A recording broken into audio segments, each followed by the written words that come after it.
नमस्कार, स्वागत है आप सभी का सीएनबीसी आवाज पर। मैं हूं हर्षिता सावंत। आप देख रहे हैं खिलाड़ी नंबर 1। और इस हफ्ते भारतीय बाजारों में पिछले 2 दिनों में भारी बिकवाली का दबाव देखने को मिला और हमारे जानकार इस सब के बीच कुछ शॉर्ट आइडियाज का सहारा लेकर अपने रिटर्न्स को बेहतर करने में लगे थे। इस हफ्ते हमारा साथ दे रही हैं डी स्ट्रीट विनर्स की रचना वैद्य, साथ ही साथ कोटक सिक्योरिटीज के रिसर्च हेड श्रीकांत चौहान और chartadvice.com के फाउंडर राजा वेंकटरमन। तीनों से बातचीत करेंगे। आज के मूड को पहले भाप लेते हैं। आप सभी का एक बार फिर स्वागत है। मार्केट के एक्शन पर नजर डालते हैं, जहां पर आज देखिए ऑफ कोर्स रिलायंस इंडस्ट्रीज के लिए एक बड़ी खबर निकल कर आई, लेकिन ओवरऑल मार्केट के मूड में इतनी ज्यादा बदलाव नहीं देखने को मिला है। एक दायरा फिर आज देखा गया है।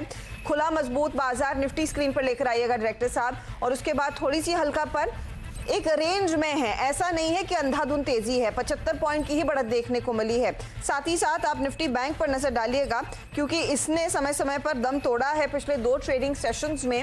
आज स्थिति यहां पर जो है थोड़ी सी बेहतर दिखने लगी है। 100 पॉइंट ऊपर हैं हम।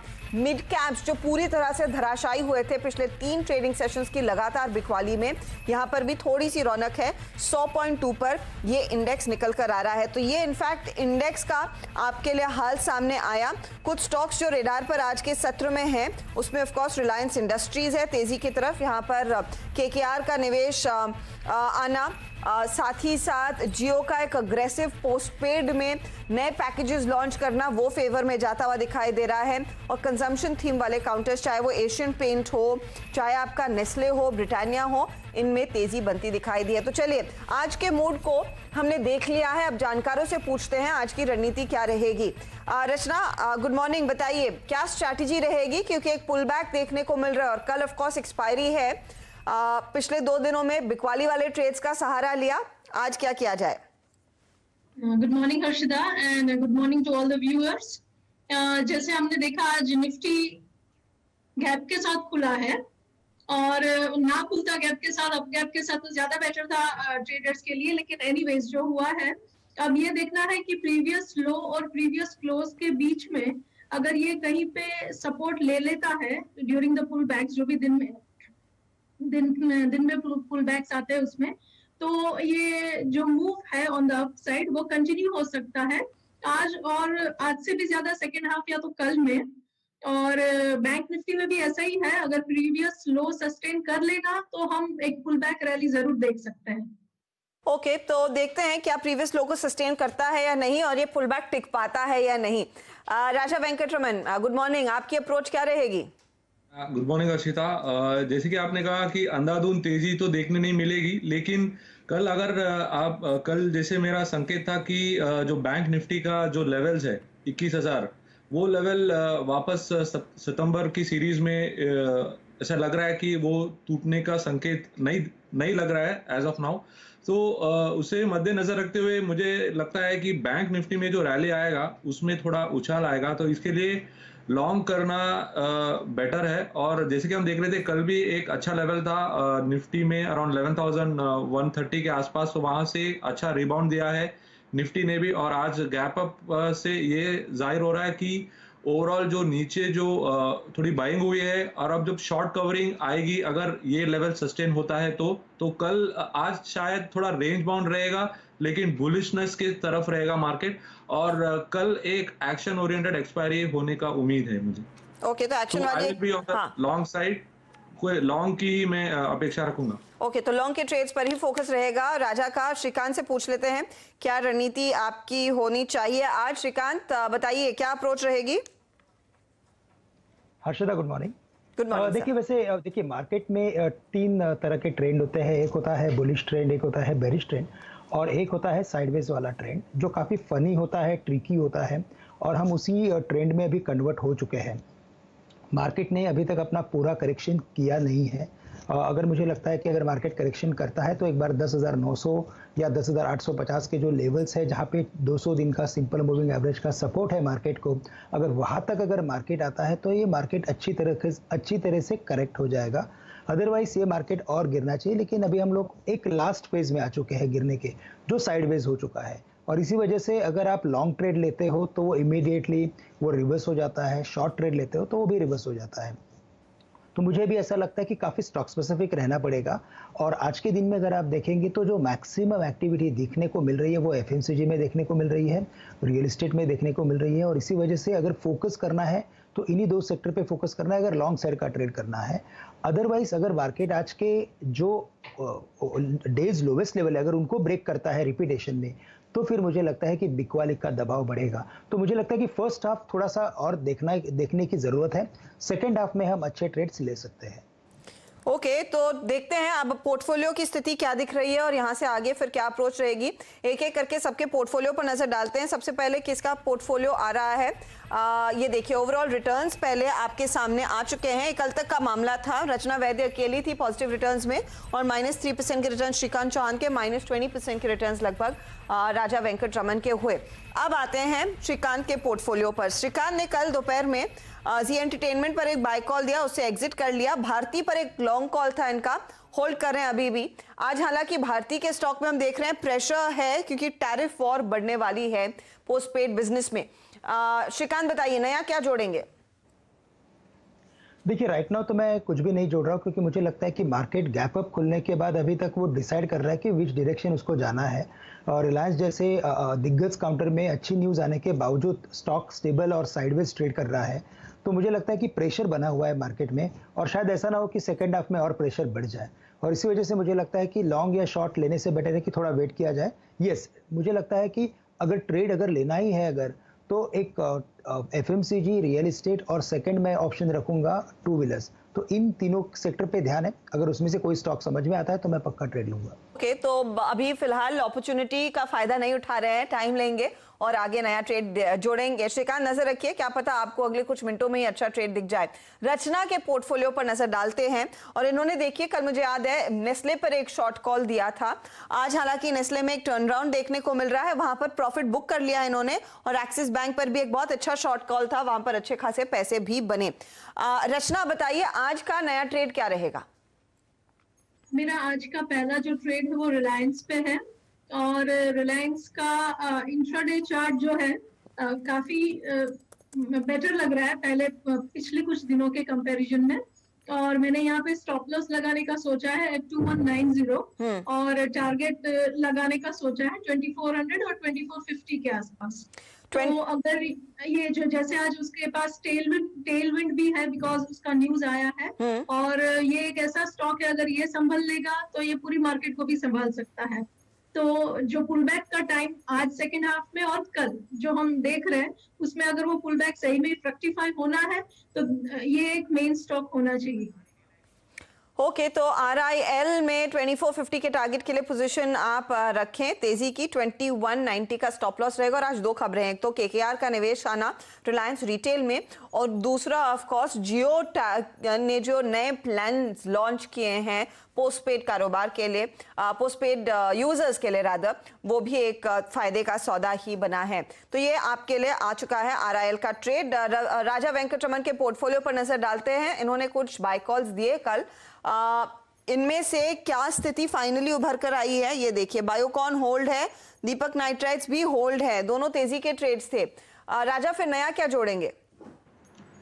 हाँ, जो मैं हाल देख रहा हूँ मार्केट का उसमें मुझे आईटी सेक्टर में अभी थोड़ी बुलिशनेस बरकरार है और उसमें मिड कैप आईटी में वापस एक नया दौर दिख रहा है मुझे। इसके लिए मैं उस सेक्टर में से परसिस्टेंट सिस्टम देना चाहूँगा। वो एक साइडवेज कंसोलिडेशन के बाद उसमें एक अच्छा ब्रेकआउट मिला है, ऑलमोस्ट एक हफ्ते का कंसोलिडेशन से एक अच्छा मूव मिला है, तो आप उसे करंट लेवल्स पर ले सकते हैं। स्टॉप लॉस रख सकते हैं 1160 का और टारगेट होगा 1325। ओके, तो परसिस्टेंट सिस्टम्स नया आ रहा है मैदान में। 1325 के टारगेट के लिए एक अपॉर्चुनिटी इस समय ट्रेड की राजा वेंकटरमन ने ली है और 1160 का आप स्टॉप लॉस लगाएंगे। राजा, दो ट्रेड्स हैं, उन दोनों को होल्ड कर रहे हैं राइट, दीपक और बायोकॉन के? हाँ, वो दो ट्रेड्स काफी अच्छे परफॉर्म कर रहे हैं, तो मैं इसे होल्ड करना चाहूंगा और जो टारगेट मेंशन्ड है उसके लिए। ओके, रचना कुछ नया जोड़ेंगे इस समय? हाँ जी, आईसीआईसीआई बैंक के लिए मैं जोड़ने के लिए सोचा है तो उसमें भी मैं बाय लेना चाहूंगी। और ये जो पुल बैक जिसकी हम बात करे जा रहे हैं, अगर वो चीज फ्रक्टिफाई होगी तो बैंकिंग सेक्टर की तरफ से जो एक स्ट्रॉन्ग नेम अभी करंट सेटअप के हिसाब से जो लग रहा है उसमें मुझे आईसीआईसीआई नजर आ रहा है। उसमें मैं 345 का स्टॉप लॉस लगा के लेने के लिए सोच रही हूँ, और 390 का और 400 का टारगेट बना के चल रही हूँ। ओके, तो 400 का टारगेट तेजी कीजिए। आईसीआईसीआई बैंक में 345 आपके लिए स्टॉप लॉस का काम करेगा। ये है फिलहाल वो ट्रेड्स रचना की ओर से। तो आरआईएल और आईसीआईसीआई बैंक पर दाव लगाया। श्रीकांत ने अभी भी अपने पत्ते खोले नहीं हैं, इंतजार कर रहे हैं एक अच्छे मौके का। लेंगे एक ब्रेक, फटाफट लौटते हैं। आप देख रहे हैं खिलाड़ी नंबर 1, लेकिन इस बीच एक बड़ी खबर आ रही है। हमारे जानकारों से बातचीत होगी, लेकिन पहले इस खबर पर फोकस कर लेते हैं। दरअसल जो कई सारे थर्मल पावर प्रोजेक्ट्स लटक गए हैं, अब ऊर्जा मंत्रालय ने इन प्रोजेक्ट्स को पूरा करने के लिए राज्यों की मदद मांगी है, और इसमें ऐसी कई कंपनियां हैं जिन पर इसका असर बनता हुआ दिखाई देगा, चाहे वो सीएसके एनर्जी हो, अदानी पावर जैसी कंपनियां हो। इन सब के लिए थोड़ी सी राहत की सांस आ सकती है। प्रकाश प्रियदर्शी हमारे साथ है। प्रकाश, बताइए किस तरह की मदद दी जाएगी या फिर मांगी जा रही है इस समय?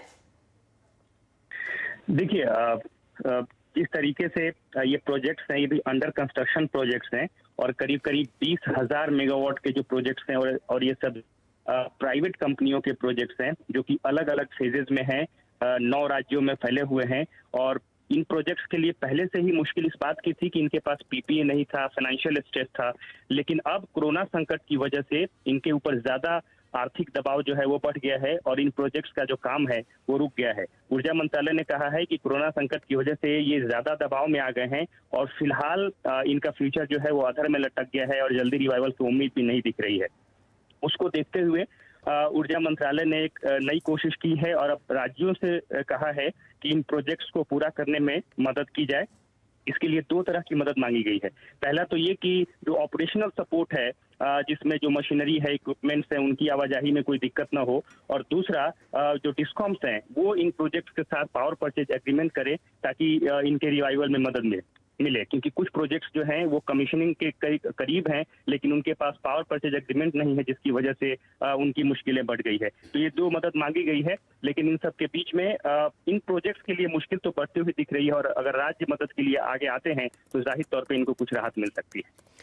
ओके, तो राहत की खबर इन सभी कंपनियों के लिए रहेगी। आप अदानी पावर के स्टॉक को स्क्रीन पर रखिएगा। डायरेक्टर साहब, देखें आज वहां पर कुछ एक्शन बनता दिखाई दे रहा है या नहीं, क्योंकि हाल फिलहाल की बिकवाली में पावर स्टॉक्स की भी धुलाई हुई है। अदानी पावर आपकी स्क्रीन पर लेकर आते हैं, जहां पर इस खबर का थोड़ा सा इम्पैक्ट आना चाहिए। लैंडको तो इनफैक्ट पेनी स्टॉक है, उसको हटा दीजिए।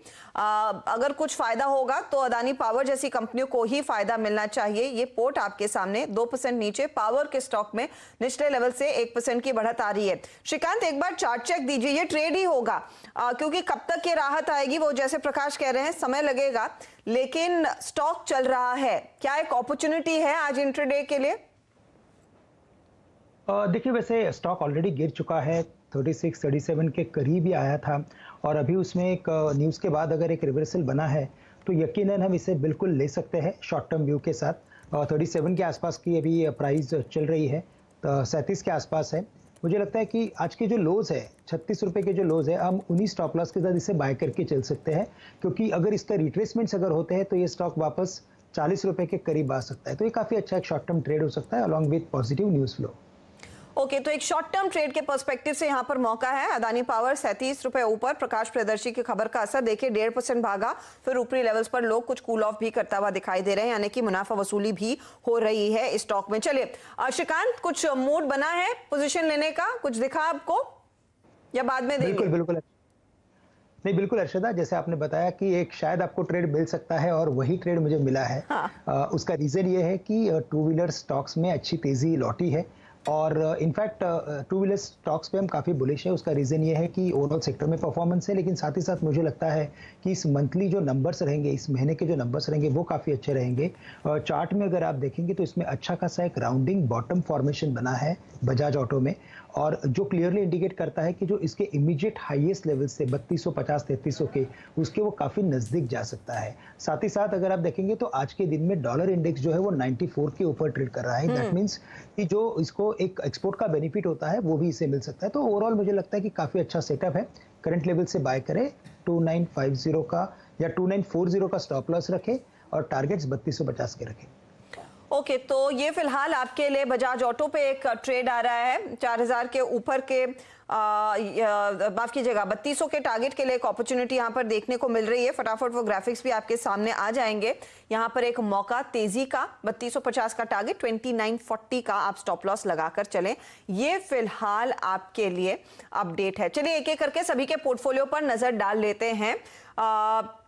लेकर आएंगे आपके लिए सबसे पहले रचना का पोर्टफोलियो। उन्होंने 2 ट्रेड्स दिए हैं, दोनों दिग्गज हैं। रिलायंस इंडस्ट्रीज में एक तेजी का कॉल, 2450 का टारगेट दे रही है ये, 2190 का स्टॉप लॉस लगाइए। आईसीआईसीआई बैंक 400 का टारगेट है, स्टॉप लॉस 345 पर लगाना है। दोनों में बेहतर ट्रेड क्या बन रहा है? अच्छा, इस घंटे तो चल नहीं रहे हैं इस समय, यानी कि जब से इन्होंने बोला तो इनका कंट्रीब्यूशन नहीं है। वैसे दोनों स्टॉक्स में आज तेजी जरूर बनी है। अब आते हैं हमारे अगले जानकार के पोर्टफोलियो पर। श्रीकांत ने एक ही स्टॉक जोड़ा है, ये भारती एयरटेल उनके पास है तेजी की तरफ, और बजाज ऑटो जोड़ा है। तो बजाज ऑटो को जोड़कर दिखाइएगा ये पोर्टफोलियो हो सके तो डायरेक्टर साहब, वरना राजा वेंकटरमन का पोर्टफोलियो देख लेते हैं और फिर श्रीकांत के पोर्टफोलियो पर आते हैं। तो राजा वेंकटरमन ने नया ट्रेड परसिस्टेंट सिस्टम जोड़ा, 1325 का टारगेट, 1160 का स्टॉप लॉस। बायोकॉन को होल्ड किया है 480 के टारगेट के लिए, और दीपक नाइट्रेट में भी होल्ड है 920 के टारगेट के लिए। रिटर्न्स देखते हैं स्क्रीन पर क्या बनते दिखाई दे रहे हैं तीनों ही स्टॉक्स में। दीपक नाइट्रेट 3.5% ऊपर, 1.1% जोड़ रहा है। बायोकॉन परसिस्टेंट इस समय थोड़ा सा ठंडा है, तो इनके रिटर्न्स जो नेगेटिव में थे वो थोड़े से और इंप्रूव होते हुए दिखाई देंगे जरूर। अब देखिए ओवरऑल रिटर्न्स के मामले में रचना -0.23%, -16% हो गए हैं राजा वेंकटरमन, और श्रीकांत चौहान जो -3% पर थे -7.76% पर आ गए हैं। तो ये फिलहाल अब तक का माहौल है खिलाड़ी नंबर 1 का। मुश्किल हफ्ता है लेकिन इंटरेस्टिंग ट्रेड्स हमारे जानकार आपके सामने दे जरूर रहे हैं। चलिए वक्त हो रहा है क्या एक ब्रेक का। ब्रेक में जाने से पहले 1-2 स्टॉक्स पर नजर डाल लेते हैं जिसमें हमने देखा है इस घंटे दरअसल थोड़ा सा ट्रैक्शन दिखने लगा है। रचना, M&M फाइनेंशियल पर आपकी नजर गई हो तो बताइए। 120 के लेवल्स, और पिछले 2-3 दिनों की इन तमाम NBFCs की धुलाई के बाद चाहे चोला हो, M&M फाइनेंशियल हो, इसमें तेजी की पोजीशंस लौटी हैं। कोई ट्रेड एग्जीक्यूट करें? M&M फाइनेंशियल में फिलहाल तो मुझे ऐसा नजर नहीं आ रहा, क्योंकि करंटली 120 जिस लेवल पे है वो वहीं पे उसको माइल्ड रेजिस्टेंस फेस करना पड़ेगा। अगर वो 121, 122 क्रॉस करता है तो डेफिनेटली बन सकता है कि वो ज्यादा ऊपर जाएगा, 127.30 तक भी जा सकता है, लेकिन 122 के आसपास उसको क्रॉस करना पड़ेगा उसके पहले। ओके, तो 122 के पार निकले तो तेजी की पोजीशन ले। ये 120.45 पर अटका पड़ा है, और बढ़त आती है, ₹1.5 और चल जाए तो यहाँ पर एक्शन देखने को जरूर मिलेगा। चलिए वक्त हो रहा है एक ब्रेक का। ब्रेक के बाद आपके लिए लेकर आएंगे कमोडिटी मार्केट का पूरा एक्शन। आप बने रहिए CNBC आवाज के साथ।